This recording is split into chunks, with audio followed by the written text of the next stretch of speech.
आज हम आपको एक ऐसी रहस्यमयी और दिव्य जगह के बारे में बताने जा रहे हैं जहां हर रात स्वयं श्री कृष्ण अपनी राधा जी और गोपियों के साथ रासलीला करते हैं।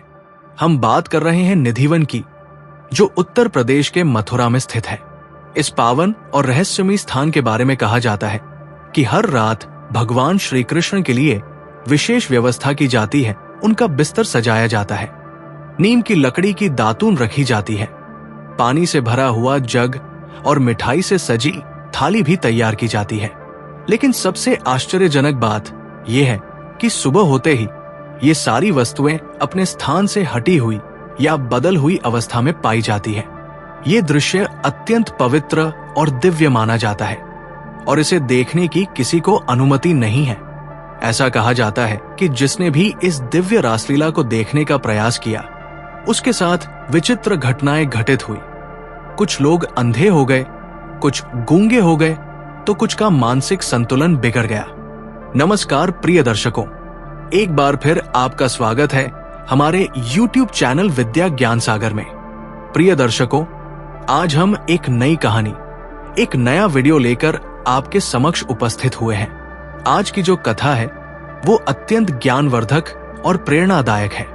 कथा आरंभ करने से पहले आपसे एक विनम्र निवेदन है। शास्त्रों में कहा गया है कि अधूरी छोड़ी गई कथा दुख और पाप का कारण बनती है, इसलिए इसे अंत तक अवश्य सुने। और अगर आप अपनी मां से सच्चा प्रेम करते हैं तो इस वीडियो को लाइक करें, हमारे चैनल को सब्सक्राइब करें और कमेंट में मां लिखकर अपना समर्थन दें।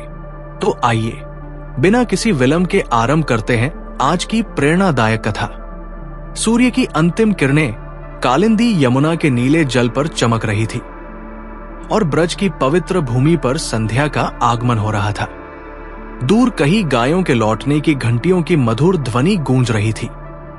मथुरा से थोड़ी दूर वृंदावन में एक रहस्यमय स्थान था जिसे निधिवन के नाम से जाना जाता है।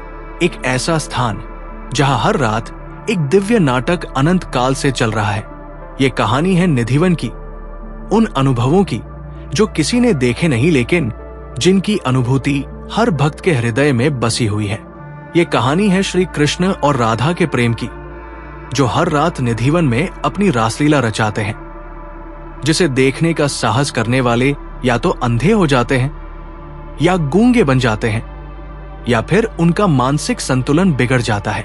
इस रहस्यमय वन की गहराइयों में जाने से पहले हमें समझना होगा कि निधिवन क्या है और इसके चारों ओर के अनसुलझे रहस्य क्या है। शिव नारायण तिवारी 50 वर्ष से वृंदावन में रह रहे थे। उन्होंने अपना जीवन श्री कृष्ण की सेवा में समर्पित कर दिया था और अब वे निधिवन मंदिर के पुजारी थे। हर सुबह सूर्योदय से पहले ही वे अपनी दिनचर्या शुरू कर देते थे। ओम नमो भगवते वासुदेवाय उनके होठों से मंत्र निकला जैसे ही वे अपनी आंखें खोलते हैं। अभी सूर्योदय होने में समय था, लेकिन शिव नारायण का दिन शुरू हो चुका था। प्रतिदिन की तरह वे जल्दी ही उठ गए और स्नान करके पवित्र हो गए। फिर अपने सफेद धोती और अंगवस्त्र पहनकर माथे पर चंदन का तिलक लगाकर वे निधिवन की ओर चल पड़े। प्राचीन तुलसी वनों से घिरे इस रहस्यमय स्थान तक पहुंचते ही उनके कदम थम गए। रंगमहल के प्रवेश द्वार पर पहुंचकर उन्होंने दरवाजे की कुंडी खोली। वे एक व्यक्ति थे जिन्हें हर सुबह रहस्य को देखने का अवसर मिलता था, जब राधा और कृष्ण की रात्रि की रासलीला के चिन्ह अभी ताजा होते थे। दरवाजा खोलते ही शिव नारायण ने अंदर प्रवेश किया। रंगमहल के भीतर एक छोटा मंदिर था जहां एक चंदन की लकड़ी का पलंग रखा था। उन्होंने प्रिय प्रभु और उनकी राधा रानी के लिए बिछाया गया बिस्तर देखा। हे प्रभु, आप आए थे। उनके शब्द मंदिर की दीवारों से टकराए। जैसा कि हर सुबह होता था, पलंग पर बिछी चादर मुड़ी हुई थी, जैसे कोई रात भर वहां सोया हो। उस पर रखी मिठाई की प्लेट अब खाली थी और नीम की दातुन पर दांतों के निशान थे। जल का घड़ा अब आधा ही था। प्रभु ने राधा रानी के साथ यहां आराम किया। शिव नारायण मुस्कुराए। उन्होंने इस दृश्य को कई हजार बार देखा था, फिर भी हर बार ये उन्हें अचंभित कर देता था। उन्होंने जल्दी से प्रसाद को हटाया और नया जल, नई मिठाई और नई दातुन रखनी शुरू की। हर दिन की तरह वे रंगमहल को साफ करते, पूजा का सामान तैयार करते और विधिवत पूजा शुरू करते। सुबह की आरती से पूरा मंदिर गूंज उठता और निधिवन के तुलसी वन में पक्षियों के कलरव से मधुर संगीत जैसा माहौल बन जाता। निधिवन में सुबह की ये दिनचर्या कई सदियों से चली आ रही थी। यहाँ की विशेषता थी छोटे और विचित्र आकार के वृक्ष जो आपस में गुथे हुए थे, जैसे प्रेमी एक दूसरे का साथ न छोड़ना चाहते हों। स्थानीय मान्यता के अनुसार ये पेड़ वास्तव में गोपियां है, जो रात में अपना वास्तविक रूप धारण करके श्री कृष्ण के साथ रासलीला करती है। निधिवन की दिनचर्या शिव नारायण के लिए साधारण थी, लेकिन यहाँ आने वाले नए भक्तों और पर्यटकों के लिए ये अद्भुत और रहस्यमय थी। वे आश्चर्य से पूछते, क्या सच में राधा कृष्ण हर रात यहाँ आते हैं? शिव नारायण का उत्तर हमेशा एक ही होता, प्रभु और राधा रानी कभी गए नहीं, वे सदा यही हैं। वृंदावन राजधानी दिल्ली से लगभग 150 किलोमीटर दूर है। ये श्री कृष्ण से जुड़े कई पवित्र स्थानों का घर है, जिनमें निधिवन भी शामिल है। हर वर्ष लाखों भक्त यहाँ आते हैं, लेकिन नीलम शर्मा अलग थी। वे एक रिपोर्टर थी जो एक प्रतिष्ठित पत्रिका के लिए काम करती थी और वृंदावन की रहस्यमय कहानियों पर एक विशेष लेख लिखने आई थी। दिल्ली से ट्रेन पकड़कर नीलम शर्मा सुबह सुबह मथुरा पहुंच गई। उन्होंने अपना सामान होटल में रखा और फिर निधिवन की ओर चल पड़ी। उनका मन वैज्ञानिक दृष्टिकोण से भरा था और वे निधिवन के रहस्यों का तर्कसंगत स्पष्टीकरण खोजना चाहती थी। क्या सच में रात को यहाँ कोई अलौकिक घटना होती है? उन्होंने स्वयं से पूछा, जैसे ही वे निधिवन के प्रवेश द्वार पर पहुंची। मंदिर में प्रवेश करते ही नीलम को एक अजीब सी शांति का अनुभव हुआ। यह स्थान बाहरी दुनिया से बिल्कुल अलग था। यहाँ के वृक्ष अद्भुत थे, छोटे, मुड़े हुए और आपस में गुथे हुए। तुलसी के पौधे हर जगह थे, जो हिंदू संस्कृति में अत्यंत पवित्र माने जाते हैं। नीलम ने देखा कि मंदिर के भीतर कई भक्त ध्यान में लीन थे, कुछ भजन गा रहे थे और कुछ मात्र शांति से बैठे थे। निधिवन से प्राकृतिक शांति का एक अद्भुत वातावरण निकल रहा था। तभी उनकी नजर एक वृद्ध पुजारी पर पड़ी, जो धीरे धीरे मंदिर की सफाई कर रहे थे। नीलम उनके पास गई। नमस्कार बाबा जी, मैं नीलम शर्मा हूं, एक पत्रिका के लिए काम करती हूं। उन्होंने अपना परिचय दिया। क्या मैं आपसे निधिवन के बारे में कुछ बात कर सकती हूं? शिव नारायण ने उन्हें देखा और मुस्कुराए। बेटी, निधिवन के बारे में क्या जानना चाहती हो? बाबा जी, मैं यहाँ की कहानियों के बारे में जानना चाहती हूँ। क्या सच में यहाँ हर रात श्री कृष्ण और राधा रासलीला करते हैं? शिव नारायण गंभीर हो गए। बेटी, कुछ चीजें विज्ञान से परे होती है। निधिवन एक ऐसा स्थान है जहां आप तर्क को एक तरफ रखकर श्रद्धा को अपनाते हैं। नीलम ने अपनी नोटबुक निकाली। क्या आपने कभी रात में यहां रहने की कोशिश की है? शिव नारायण अब भी मुस्कुरा रहे थे, लेकिन उनकी आंखों में अब एक गंभीरता थी। नहीं बेटी, कोई भी रात में यहां नहीं रुकता। ये प्रभु और राधा रानी का समय है। हम मनुष्य उनके दिव्य नृत्य में बाधा नहीं बनते। लेकिन क्या आपने कभी कोई प्रमाण देखा है कि वे वास्तव में यहां आते हैं? नीलम ने अपना सवाल जारी रखा। शिव नारायण ने रंगमहल की ओर इशारा किया। हर सुबह मैं प्रभु और राधा रानी के आगमन के प्रमाण देखता हूं। बिस्तर मुड़ा होता है, मिठाई खाई हुई होती है, जल पिया हुआ होता है और दातुन पर दांतों के निशान होते हैं। नीलम ने अपनी आंखें संकुचित की। लेकिन क्या यह किसी मनुष्य का काम नहीं हो सकता? शिव नारायण गंभीरता से बोले, बेटी, निधिवन में रात को कोई मनुष्य नहीं रहता।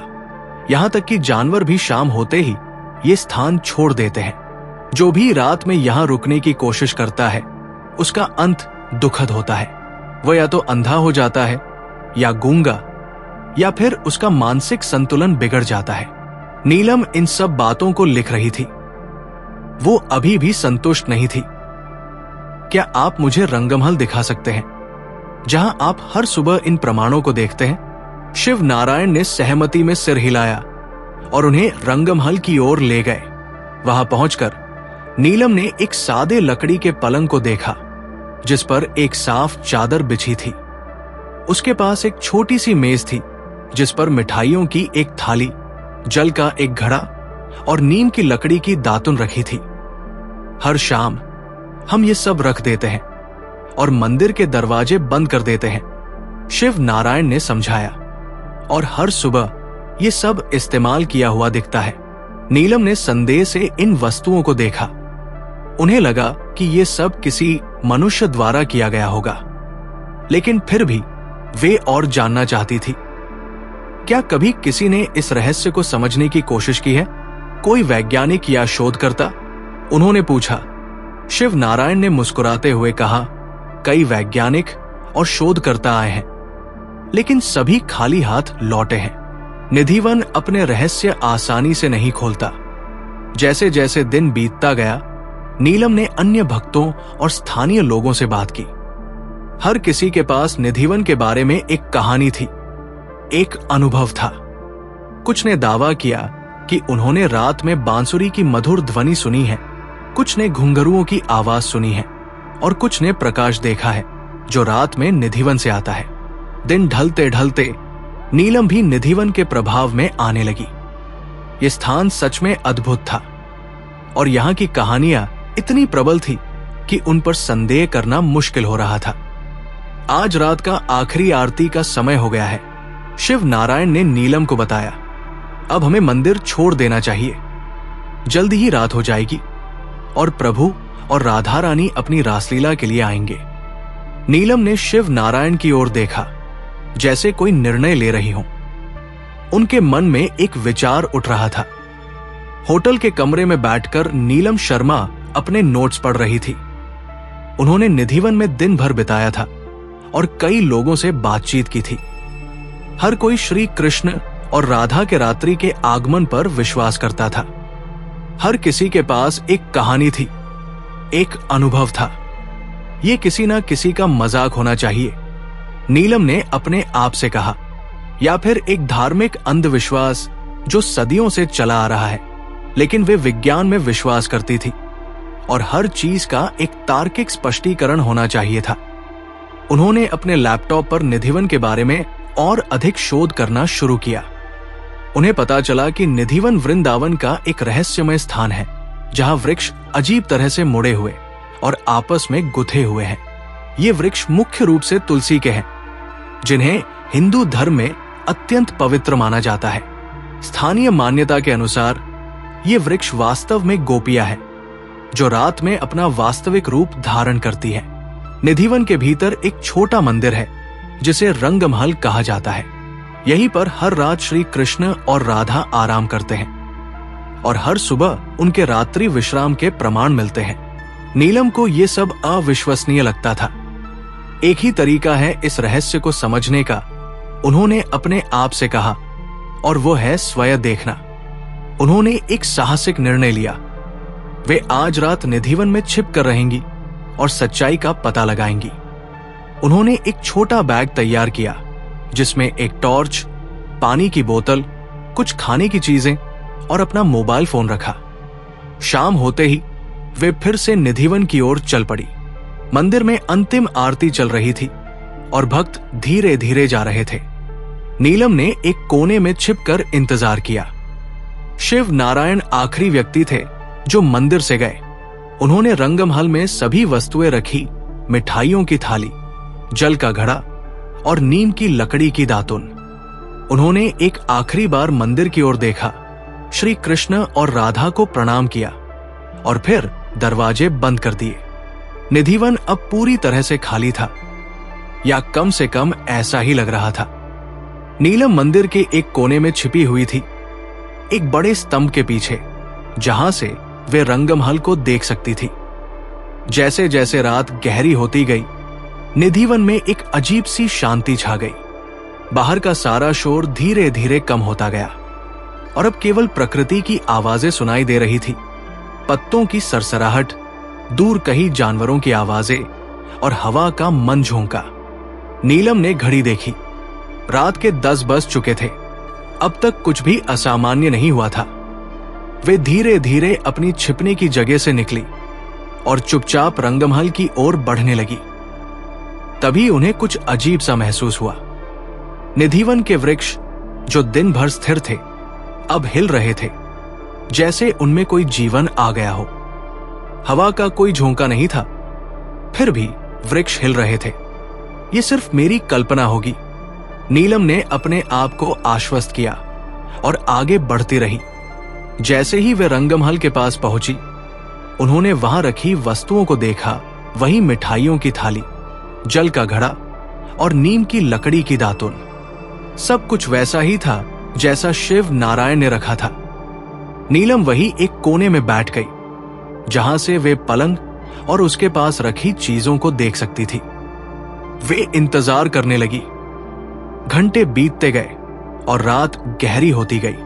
नीलम की आंखें भारी होने लगी, लेकिन वे जागती रहीं, ये देखने के लिए कि क्या वास्तव में कोई आता है।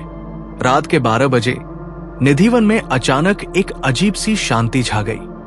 पक्षियों की आवाजें बंद हो गई और दूर से आ रही जानवरों की आवाजें भी गायब हो गई। एक पूर्ण शांति थी, जैसे प्रकृति भी सांस रोककर इंतजार कर रही हो। तभी नीलम ने कुछ सुना, एक मधुर बांसुरी की आवाज। वो बहुत दूर से आ रही थी, फिर भी इतनी स्पष्ट थी जैसे कोई पास ही बजा रहा हो। यह ध्वनि धीरे धीरे निकट आती गई और इसके साथ ही घुंघरुओं की झंकार भी सुनाई देने लगी।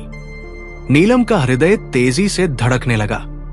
वे अपनी आंखों पर विश्वास नहीं कर पा रही थी, लेकिन वे जो देख रही थी वो वास्तविक था। निधिवन के वृक्ष धीरे धीरे अपना आकार बदल रहे थे। वे अब लंबे होते जा रहे थे और उनकी शाखाएं एक दूसरे से अलग हो रही थी। और फिर नीलम की आंखों के सामने एक चमत्कार होने लगा। वृक्षों से प्रकाश निकलने लगा, एक मंद सुनहरा प्रकाश जो धीरे धीरे मानव आकार लेने लगा। ये वृक्ष वास्तव में गोपियां थी, जो अब अपना वास्तविक रूप धारण कर रही थी। नीलम स्तब्ध रह गई। वे जानती थी कि वे इस क्षण को कभी नहीं भूल पाएंगी। उन्होंने अपने मोबाइल फोन से इस दृश्य को कैद करने की कोशिश की, लेकिन फोन काम नहीं कर रहा था। गोपियां अब एक वृत्त में खड़ी होकर नृत्य करने लगी। उनके घुंघरू मधुर ध्वनि उत्पन्न कर रहे थे। बांसुरी की धुन और भी मधुर हो गई और पूरा निधिवन रोशनी से भर गया। तभी वृत्त के बीच में 2 आकृतियां प्रकट हुई, एक नीले रंग के वस्त्र पहने और मोरपंख का मुकुट धारण किए और दूसरी लाल रंग के वस्त्र में सजी हुई। नीलम ने उन्हें तुरंत पहचान लिया। श्री कृष्ण और राधा। उनके मुखमंडल से दिव्य प्रकाश निकल रहा था और उनकी आंखों में अपार प्रेम था। श्री कृष्ण अपनी बांसुरी बजा रहे थे और राधा उनके साथ नृत्य कर रही थी। उनके चारों ओर गोपियां भी नृत्य कर रही थी। यह दृश्य इतना सुंदर था, इतना दिव्य कि नीलम को लगा जैसे वे स्वर्ग में हों। वे इस दृश्य से नजरें नहीं हटा पा रही थी और बिना जाने वे अपनी छिपने की जगह से बाहर आ गई, रंगमहल के पास। तभी अचानक सब कुछ रुक गया। बांसुरी की ध्वनि, घुंघरुओं की झंकार, सब कुछ शांत हो गया। श्री कृष्ण, राधा और गोपियां सभी ने नीलम की ओर देखा। नीलम का हृदय डर से धड़कने लगा। वे पकड़ी गई थी। उन्होंने याद किया कि शिव नारायण ने क्या कहा था, जो भी रात में यहां रुकने की कोशिश करता है उसका अंत दुखद होता है। वह या तो अंधा हो जाता है या गूंगा, या फिर उसका मानसिक संतुलन बिगड़ जाता है। श्री कृष्ण ने नीलम की ओर देखा और फिर मुस्कुराए।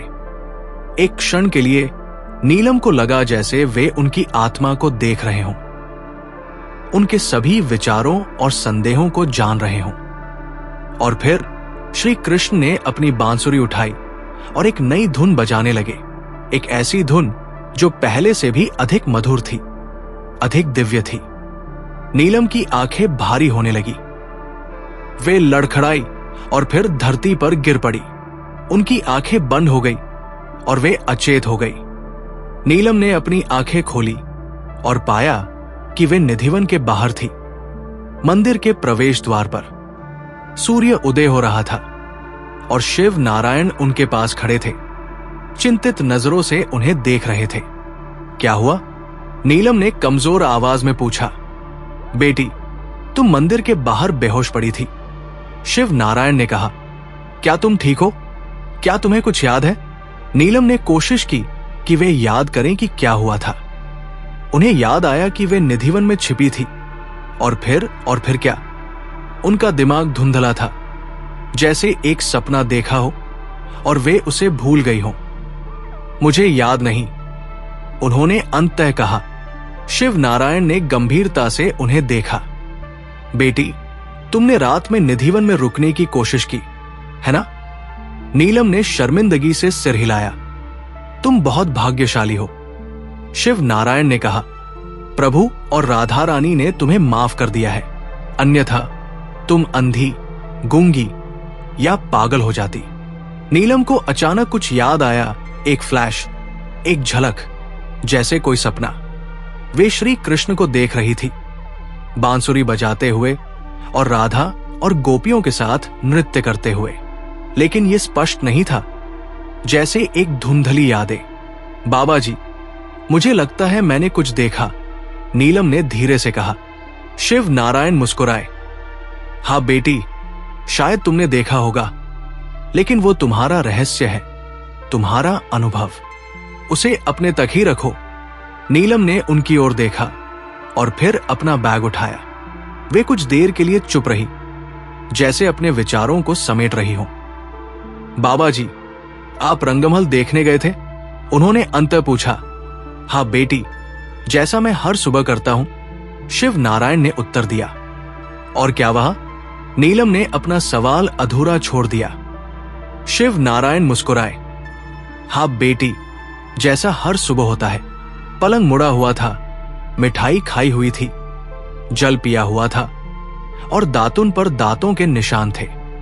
प्रभु और राधा रानी आए थे। नीलम ने अपनी आंखें बंद की, जैसे कोई यादें उनके दिमाग में वापस आ रही हों। तभी उन्हें अपने बैग में कुछ अजीब सा महसूस हुआ। उन्होंने बैग खोला और देखा कि उसके अंदर क्या था। वहां उनका मोबाइल फोन था, टॉर्च थी, पानी की बोतल थी और एक मोरपंख। नीलम ने आश्चर्य से मोरपंख को देखा। ये उनके बैग में कैसे आया? उन्होंने इसे निकाला और उसे देखा। ये एक सुंदर मोरपंख था, जिसमें इंद्रधनुषी रंग चमक रहे थे। शिव नारायण ने भी मोरपंख को देखा और मुस्कुराए, लेकिन कुछ कहा नहीं। नीलम अब भी विस्मित थी। उन्होंने मोरपंख को अपने बैग में वापस रखा और धीरे से उठ खड़ी हुई। मुझे लगता है अब मुझे जाना चाहिए, उन्होंने कहा। धन्यवाद बाबा जी, आपकी सहायता के लिए। शिव नारायण ने सिर हिलाया। सावधान रहना बेटी, और याद रखना, कुछ रहस्य ऐसे होते हैं जिन्हें समझने की कोशिश नहीं करनी चाहिए, बस उन पर विश्वास करना चाहिए। नीलम ने एक आखिरी बार निधिवन की ओर देखा और फिर अपने होटल की ओर चल पड़ी। प्रिय दर्शकों, इस प्रेरणादायक कथा के बारे में अपने विचार हमें कमेंट्स के माध्यम से जरूर बताएं। अगर यह आपको अच्छी लगी हो तो कृपया इसे लाइक करें और इसे अधिक से अधिक लोगों तक पहुंचाएं। साथ ही कमेंट बॉक्स में जय श्री कृष्णा लिखकर अपने श्रद्धा भाव प्रकट करें। इस वीडियो को पूरा देखने के लिए धन्यवाद। जय श्री राम।